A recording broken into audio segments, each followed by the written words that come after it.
So I'm very proud today that we have brought in a true expert. I've been blessed to be able to sit in on a couple of her trainings, and she's really a wealth of knowledge within this community. Welcome. Rachel Ramjetan is a best-selling author, national fundraiser, and master trainer with 25 years of experience managing nonprofit technology, fundraising, development, and communications for nonprofits of many missions, budgets, and staffing structures. An expert coach, she is accustomed to juggling the many roles of a chief everything officer to raise money, not expenses. As co-founder of a small nonprofit and the lead fundraiser in a small development shop for many years, Rachel understands the challenges of fundraising in small organizations. She has helped hundreds of nonprofits raise more than $25 million by improving donor retention and implementing winning donor stewardship practices powered by right-sized technology. When she's not traveling, Rachel lives right here in Coral Springs, Florida with her family.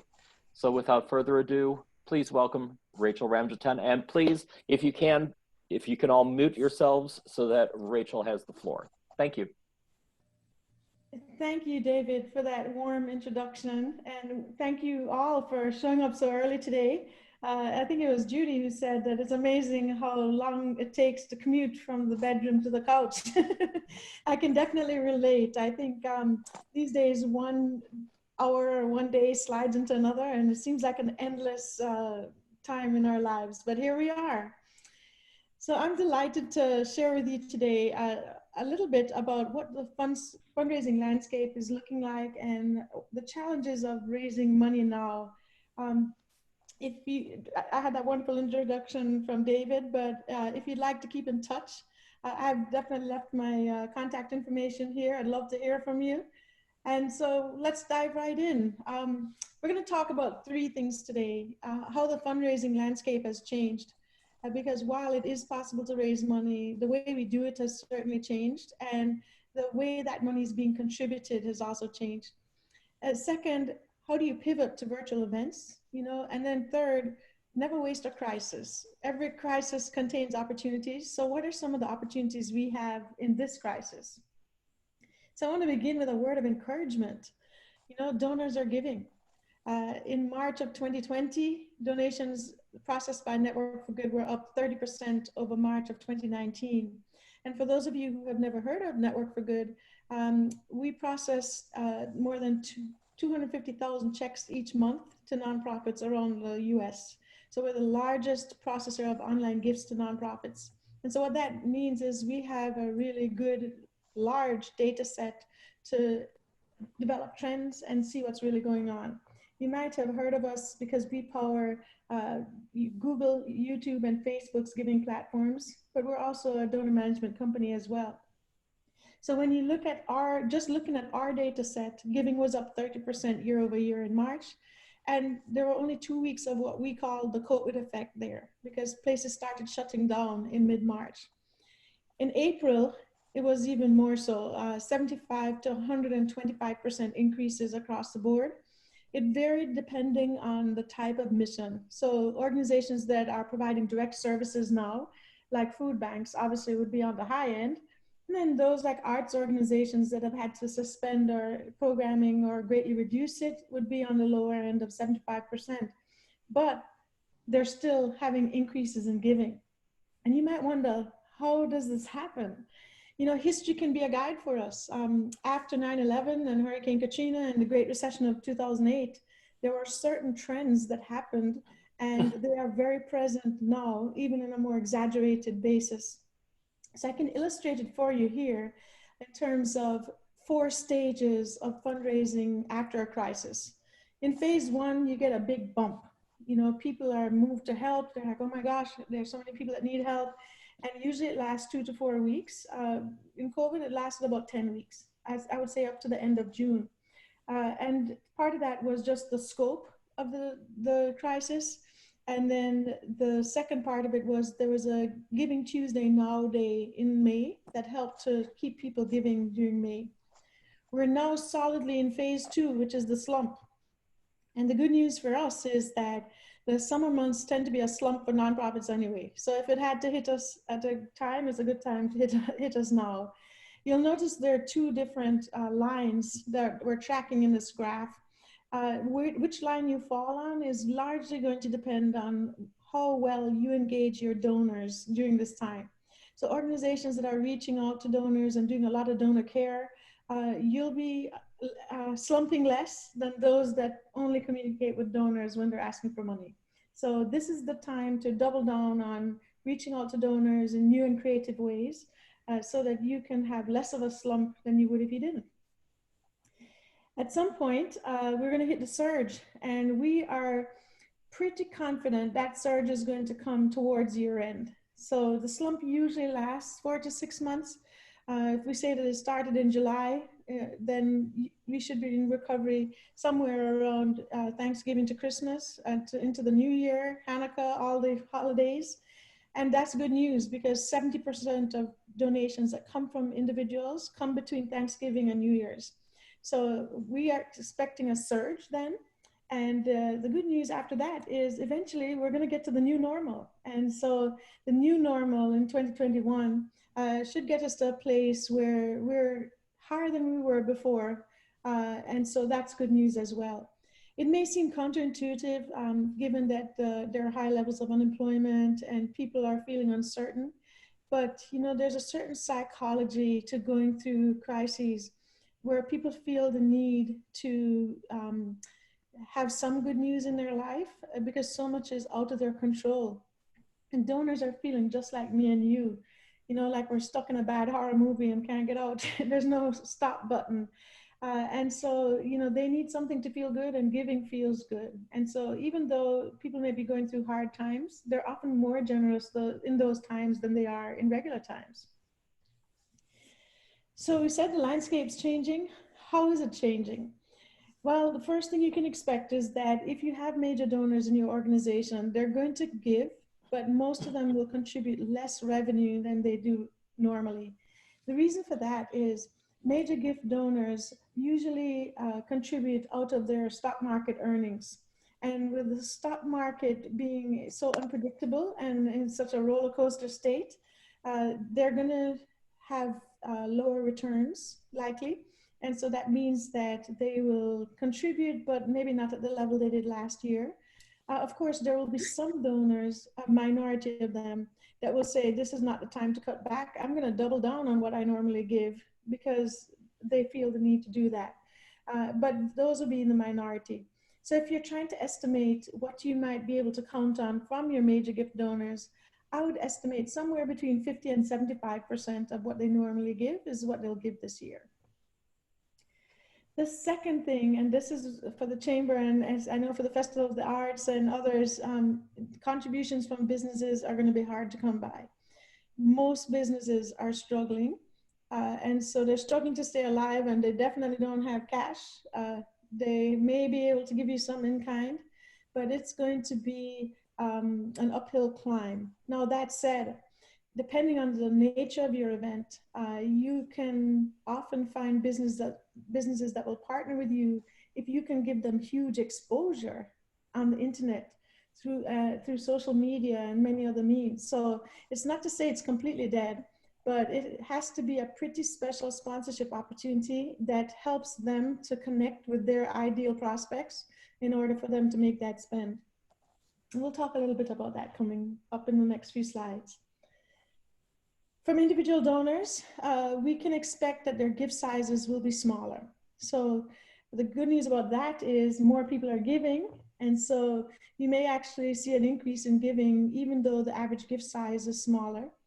The really good news about that is while gift sizes are smaller, there are more people that are open to becoming monthly donors.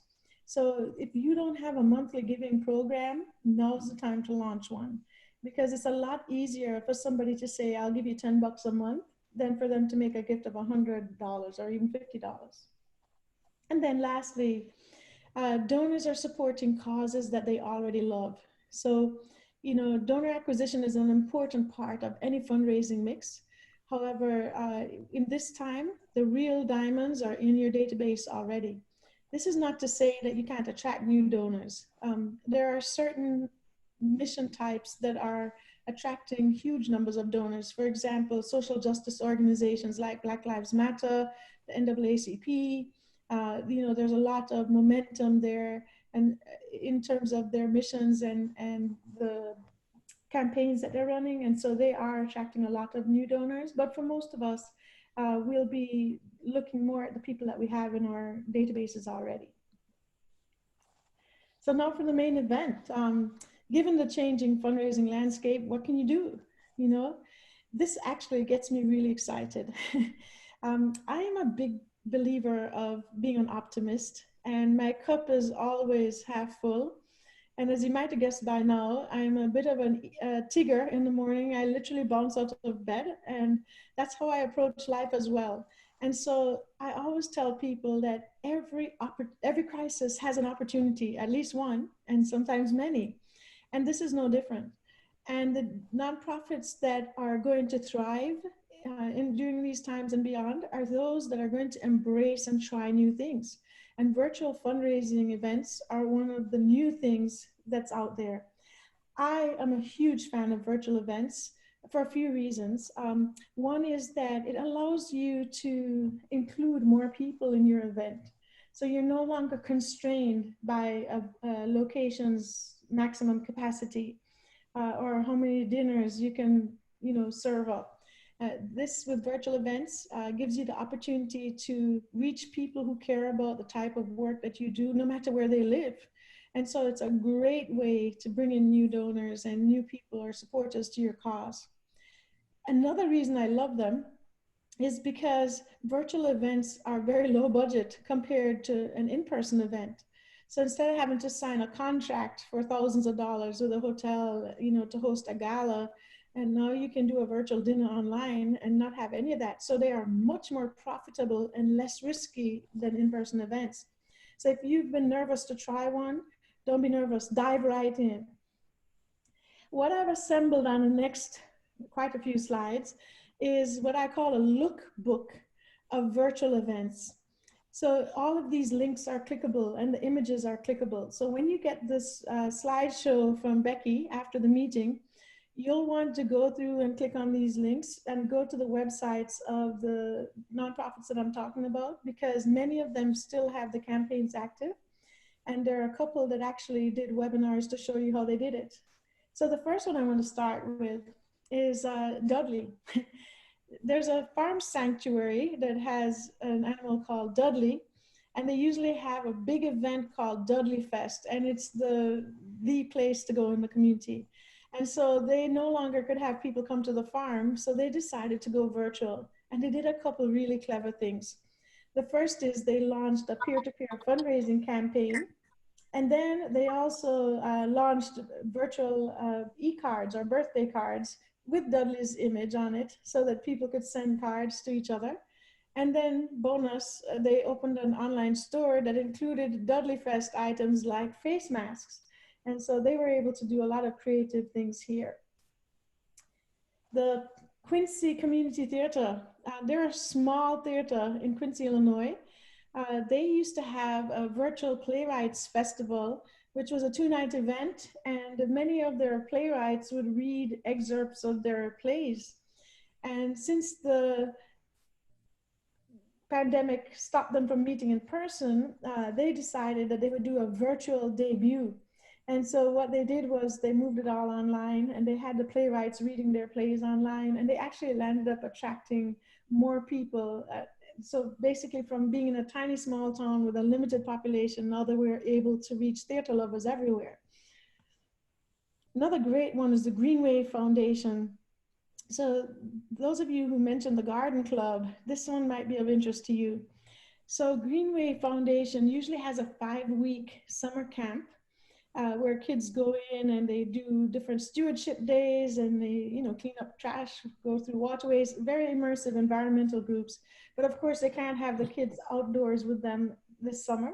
So they launched a virtual stewardship day, and they created a 5-week program or curriculum that they shared with parents so that parents could do the activities with their own kids in their own backyards or communities as part of the outdoor exercise and fun for families.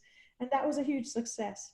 So this is an example of a program that they literally came up with in weeks. They piloted, people loved it. And so now it's going to become part of their regular fundraising rotation, I would say.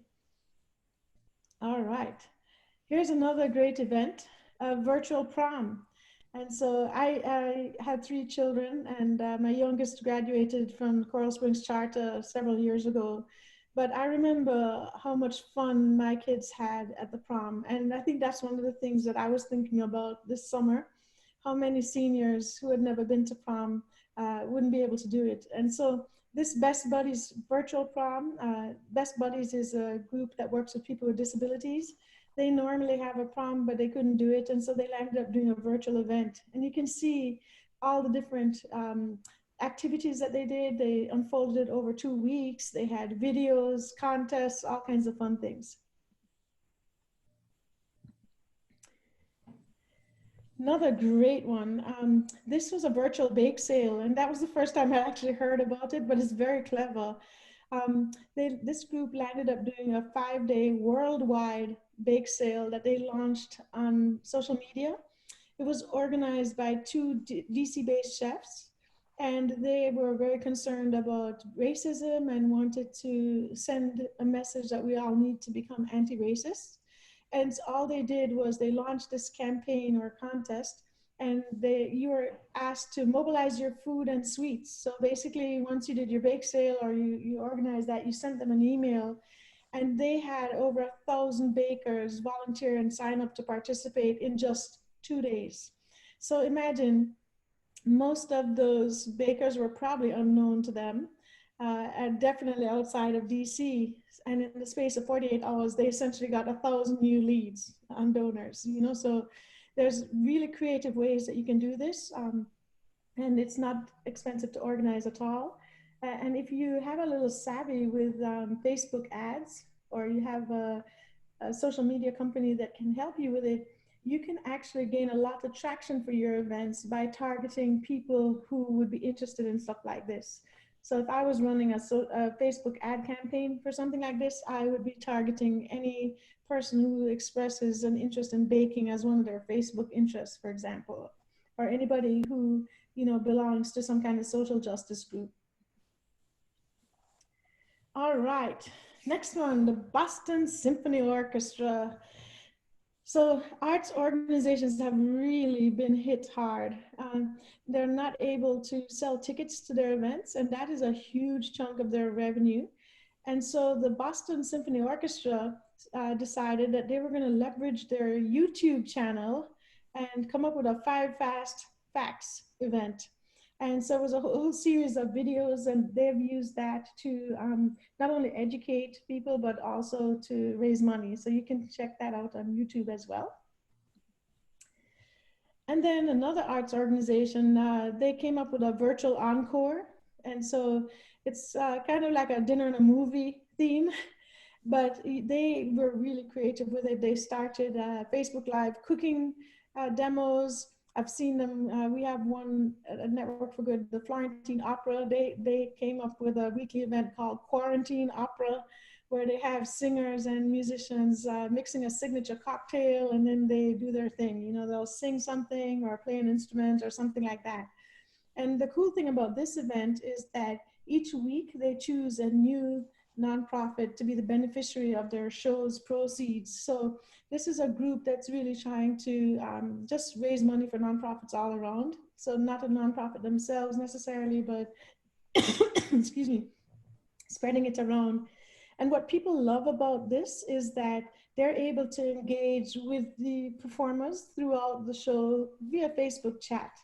And so they're expecting that what's next is that they're going to do drive-in theaters. So I don't know if any of you have been to the Swap Shop drive-in movies, but they remind me of movies when I was a kid living in Jamaica.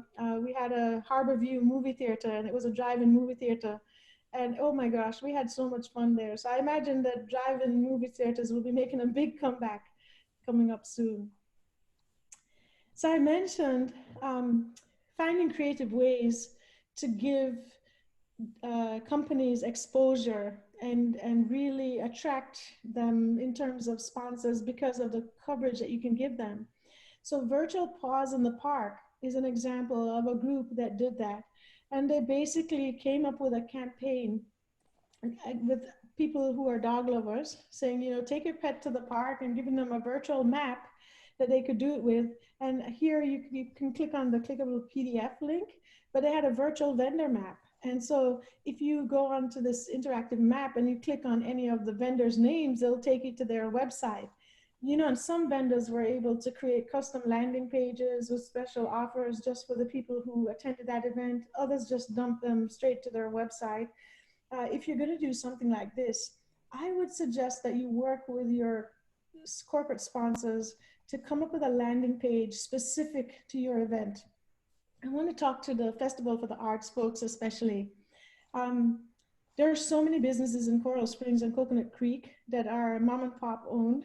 And, you know, imagine if you did a festival tour where you had a virtual map like this, and when they clicked on the link, it loaded a page just for festival goers that had some kind of coupon or discount or offer that was particular to the arts.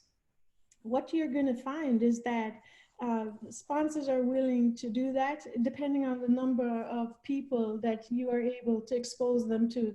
Because in the case here, you have a perfect platform for supporting your local businesses. You know, that's a good message that we hear all the time through the chamber.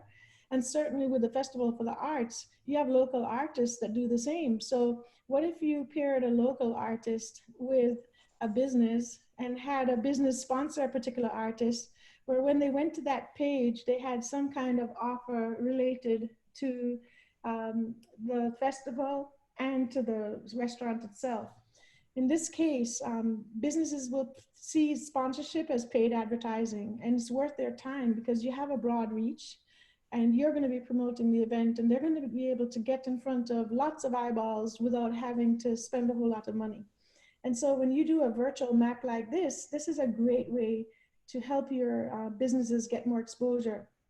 Of course, in each of these cases, you'll want to launch your social media channels, make sure you're launching and profiling them, you know, about why they're your hero, you know. So maybe it's you post a review of them and thank them for sponsoring or something like that. But, you know, the more you can give them shout outs to your email list and on social media, the more willing they're going to be to part with their money. Another fun idea, virtual game nights. So these raise anywhere from $1,000 to $5,000 at a time. You're not going to raise huge money, but they can be a fun way to keep your donors engaged and raise a little money now and then. There are companies that host them. So this is one of them, the Peacock. But you can do everything from Pictionary to charades to taboo. You can have teams, all kinds of fun stuff, and they're very inexpensive.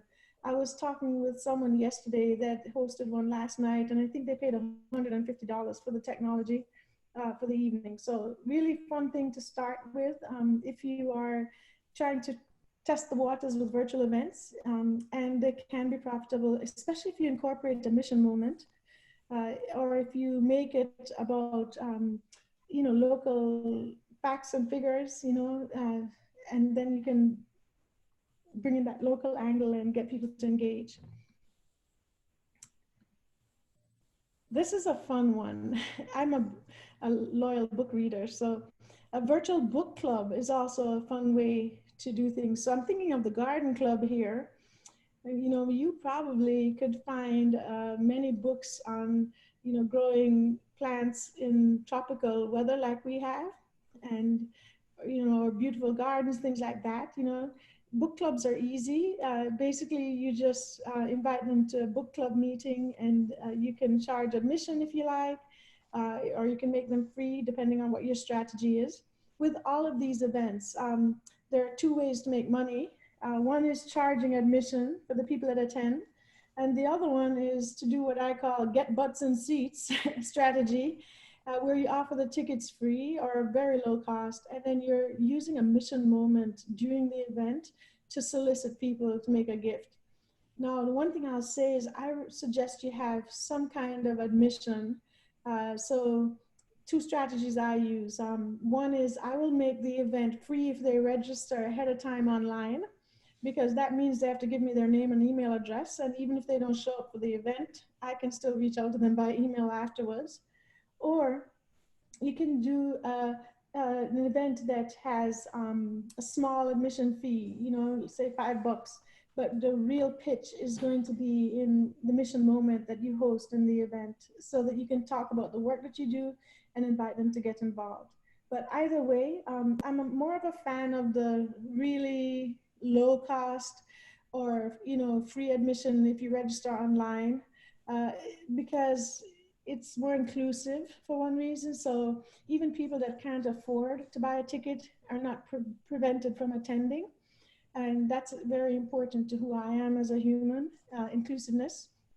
But more importantly, you usually raise a lot more money if you get more people to show up, because when you make your mission moment, there are going to be more people to hear it and more people will be moved to give. So the ticket sales will make you a little money, but the real money comes during those mission moments if you do them well. This is a fun one. So garden folks, this is up your alley too. Virtual classes. These can be a heck of a lot of fun. And you can do different topics. So in this case, this is for kids. But right now, there are a lot of families out there that have kids around their next 24 hours a day that I'm bored, you know. Imagine if you could come up with a simple way to plant a vegetable garden, you know, or container gardening or something like that, and teach a virtual class where kids can get involved, or kids and parents can do things together.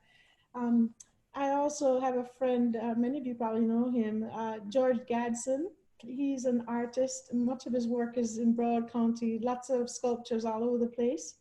But George and I did a pilot recording in his studio a few weeks ago, where I was saying to him, would you be able to teach a class on how to do basic sculpting, for example?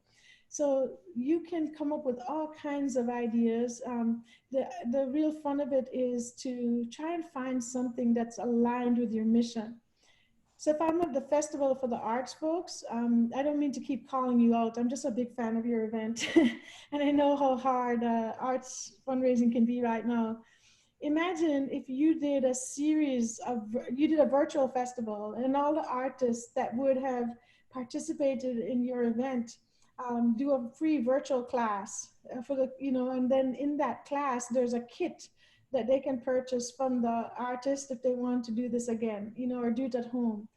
There are lots of ways that you can get creative with this, but it's just a fun way to bring families together. And you'll be helping them too, because lots of parents are struggling with, or even adults like me that live alone. When my kids are in college, I'm alone. So when you have so much time on your hands, you know, there's only so much of your own company you can stand.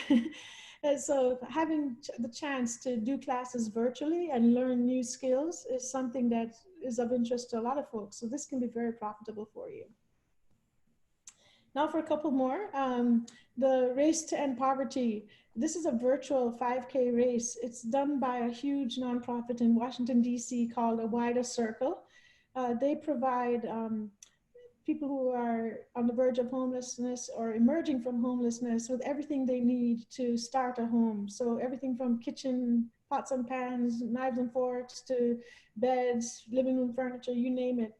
So when COVID hit, they had a 5K walk, which is their biggest fundraiser of the year, that was scheduled to happen like 3 weeks from the time that the city was closed down, and they had to take it virtual. And so they did. And what was fun was that they still gave medals, and you can see here how they made it interactive with a whole lot of different weekly challenges and things.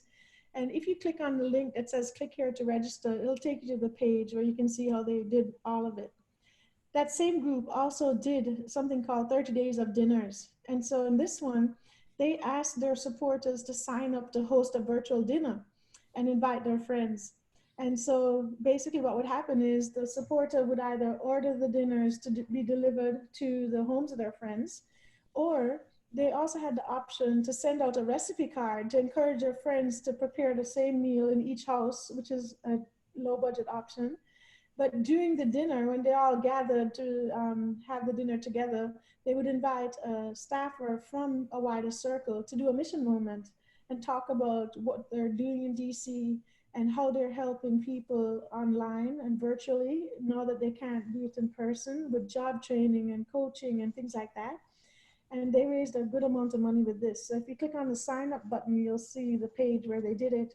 I think the reason this campaign worked so well was they had a matching gift challenge. So they raised $100,000 before the event so that they could say that every dollar that you'll contribute will be matched. And so that provided a very compelling call to action for folks. This was one of my absolute favorite events. This is a tiny nonprofit, and they used to have an event called the Gourmet Graze and Raise, where 5 local chefs would compete in a cook-off. And they had to figure out a way to take it virtual. So what they ended up doing was having the chefs cook the meal in their own restaurants, and then they would send one judge to each of the restaurants to do, you know, the taste test and score it that way. But what really fueled this campaign was that they had to make it virtual. So they added a peer-to-peer fundraising component where each chef had to raise money. And so the final scoring was a combination of the food review as well as how much money they raised. And so they, in a very short time, raised close to 14,000, which was huge for them because they're a tiny, tiny nonprofit. And again, if you click on the picture when you get the slides, it's going to take you to their Facebook page. Since this event was held back in April, I think it was, you have to scroll back a ways. But if you just search for Gourmet Graze and Raise, when you get to their page, you'll find it. This one, Friends of Youth, they're out in California, I think. They had a huge gala with 600 people. And it was an in-person event, you know, black tie, big fancy schmancy, celebrities showing up, and they landed up having to pivot it virtual. And so what they did was they used a series of pre-recorded videos that they could use. So here you can see they used Facebook Live to stream. They added sponsor names to all the videos. They had live hosts. But here's the cool thing. They had a really aggressive goal on their in-person event of raising $500,000. They landed up netting $418,000, and the event was far more profitable than in previous years because they were able to cancel the banquet costs. This event is also a gala, a big fancy schmancy thing in Washington, D.C. They were unable to cancel their food costs, but they had to pivot to virtual in 72 hours. And so they donated all the food that they'd ordered to a local food bank, and they took the event virtual. And if you click on this graphic, it will lead you to a webinar link. And I encourage you to watch the webinar. It's a long one. It's, I think it's 90 minutes, a little longer than 90 minutes. But the reason I want you to watch it is because they had professional tech companies and vendors that were supporting the gala already. But on the webinar, they talk about or interview all the vendors that came in, and they all explain what they had to do to take it virtual. And so if you're going to do a virtual gala of some kind, this video is a blueprint that you can easily follow, and it will give you an idea of the kind of logistics that you're going to have to manage too. This is another one of the quiz or virtual game shows that you can look at. And if you go to their website, you know, you can book them and they'll host it. This is a good old-fashioned dance-a-thon, which is a lot of fun. So Do Jiggy is a way that you can use this technology to organize a dance-a-thon. This is the quarantine opera that I mentioned earlier. So if you click on a link, it'll take you to their page and you can search for quarantine opera. And this is my absolute favorite event ever. There is a couple, I want to say they're in rural Kentucky, if I remember correctly. They have a child with Down syndrome who is now a young adult. And one of the things that they struggled with, like many special needs parents, is high unemployment rates for people with disabilities. And being a special mommy myself, I can tell you 90% of people with disabilities are unemployed. And it's not because they don't want to work. They just are few opportunities for them.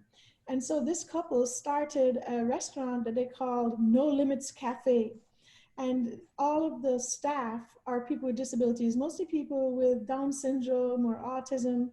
And so they pay their staff living wages so that they can work. And people go to the cafe and their food is great. Well, when COVID hit, they shut down. And so a lot of these youngsters lost their only source of income. And so they decided they were going to do a fundraiser to raise money. So when they reopened, they could hire them for more shifts to help them recoup the funds that they missed out on when the restaurant was closed. Their initial goal was $7,000. And they did a live event that was a play on Saturday Night Live. And it was called Live from No Limits Cafe. It's Saturday night.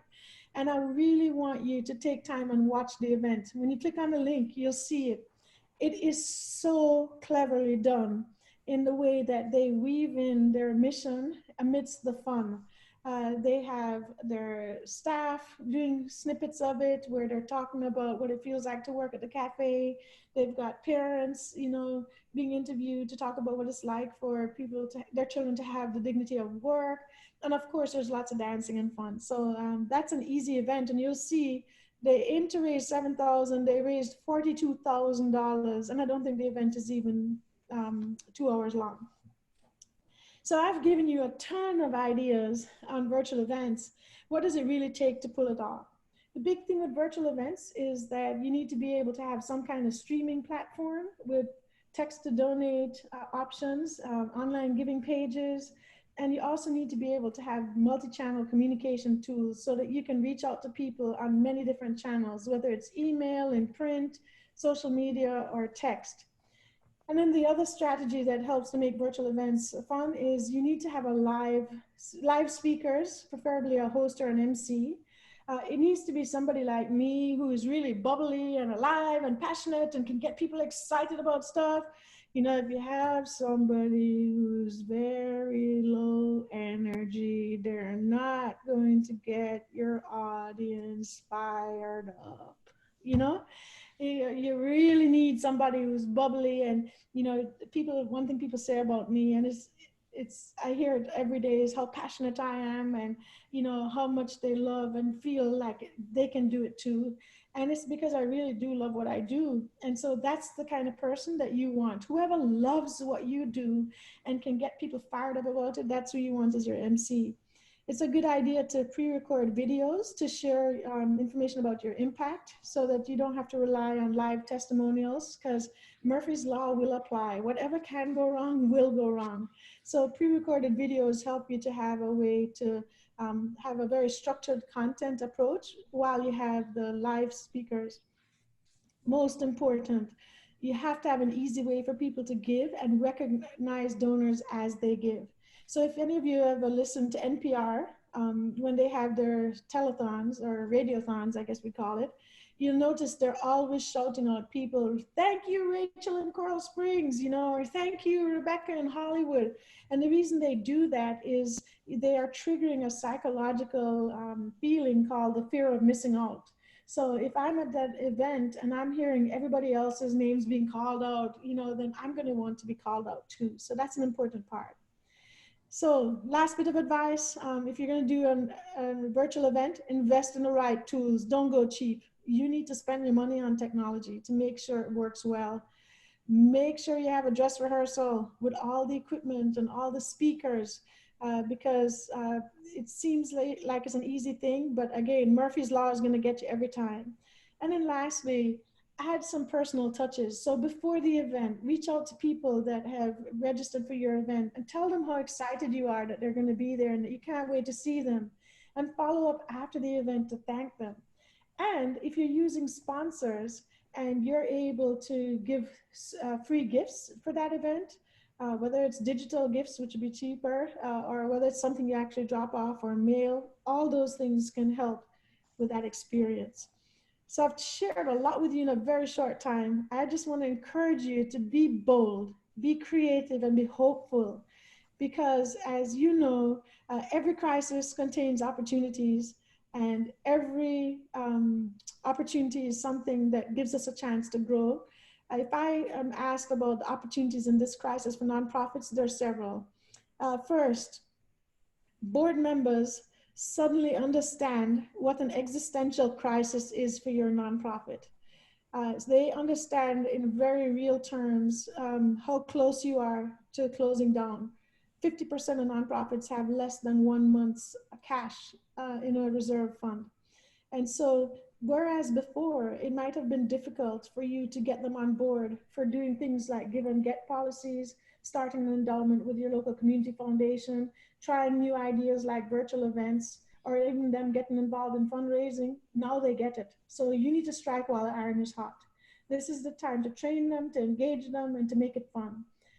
Second, most of us are constrained in nonprofits by people who've been there a long time who will say, oh, well, we can't try this new because this is the way we've always done it. Well, guess what? The way we've always done it is no longer available. So, woohoo, don't waste your opportunity. This is a time to try new things, because what you're going to find is that a lot of these virtual events are actually way more profitable and fun than the in-person events. And third, I know we talked about, postponing events to the fall. I'm going to let you know a secret. I've been raising money a long time, and uh, there are not going to be any in-person events until at least summer of next year or when there's a vaccine. I can tell you that with confidence. If I was in your shoes, I would not be planning any in-person events until the fall of 2021 at least, right? And the reason is liability. Even if it's physically possible, you don't want to get sued, and you don't want to endanger people's lives. And so why do that when you can use a virtual event and provide a different experience for folks? And so finally, if you're having trouble getting your board on board, I wrote this book for nonprofit leaders and board members to help you see all the different sources that you can use to fund your mission. So many people in nonprofits, they go after the big money like grants, or government contracts where they're earning revenue. But part of the challenge of that is that it's not a very diverse revenue stream. So when times like this hit, and foundations change priorities or funding priorities and focus areas, or you have to shut down your program so you can no longer earn on that government contract, you land up in the soup. And so the only way that I know to develop sustainable revenue for your organization is to build a strong individual giving program. And to do that, you need to have the right fundraising mindset. You got to train your staff and your board that this is not about asking people for money. This is about inviting people to change the world in ways that mean something to them. So if you'd like to check it out, it's an easy read. I hope I don't put you to sleep. But with that, I'm going to stop and ask, are there any questions that I can answer? I see lots of things in the chat, so I'm hoping that you have lots of questions for me.